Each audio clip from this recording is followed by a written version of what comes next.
Good morning, y'all. This is Jerry Yu, aka The Situation, the one and only part of the F3 community. For those of you whom I haven't met yet, it's been a great pleasure serving you for the last 2 years as we've opened up in Cary. And I just wanted to take a moment to provide some value, and I'm hoping to provide some other tips and tricks that I've learned over the last 20 plus years being involved in fitness and also in physical therapy to help serve the community. As you all know, we do provide a free assessment, so happy to help you just get the right roadmap to be able to live the kind of life that you want to live. So having said that, there are 4 things I wanted to bring up that I have found to be common issues in our F3 brothers as they've been training for different races and whatnot. So hope this helps. I'm happy to dive into other topics. If you have any other questions, by all means, you may email me at jerry@nlphysio.com so I can post better content for you guys. The first one that I want to talk about is protein.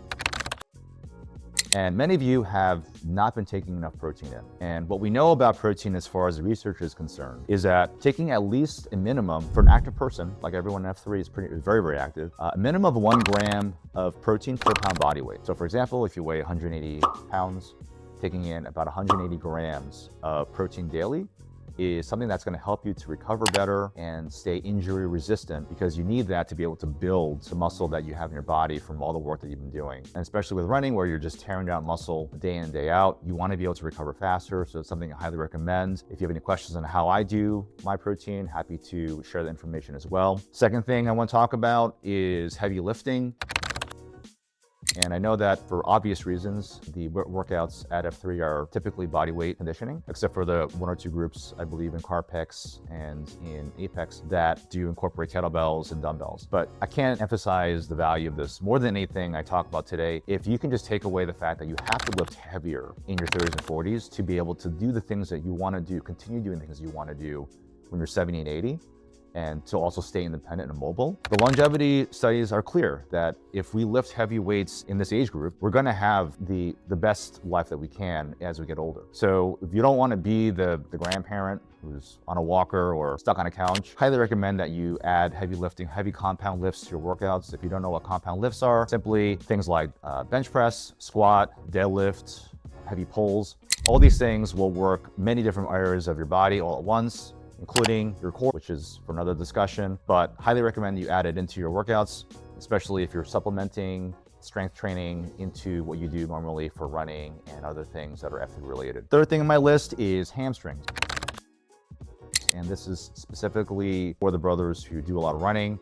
Running is great, but if we don't access our hamstrings in the right way, we're leaving time on the table. So if you want to get faster, if you're looking to run longer, having resilient hamstrings is a must. And for many of you who have suffered from hamstrings, I would say that's the #1 F3 issue we've had this year. It has been hamstrings.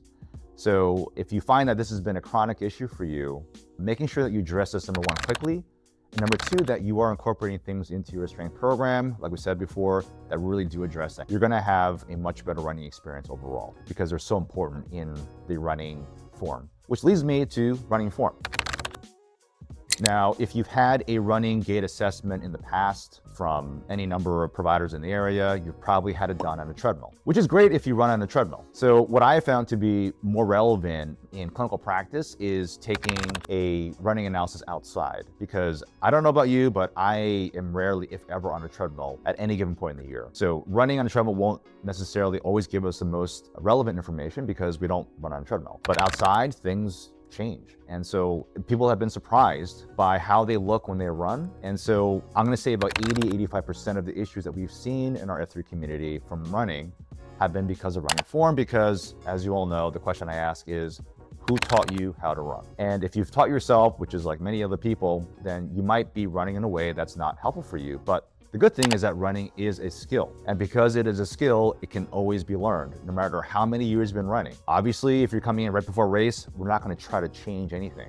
But after you've done your main race for the season, if you want to someone take a look at it, to give you some pointers, we're happy to do that and help you to maximize, optimize your running so that you can run faster for longer and likely with less pain. So that's all I got for you. I'm going to provide some more videos. Hopefully that was helpful in bringing some attention to areas that maybe you don't know about for yourself, or areas that you've been struggling with and weren't sure if this was just you or if it was a common issue. But these are 4 issues that we have seen in our F3 community, again, that are modifiable and changeable and will help you to be the best version of yourself.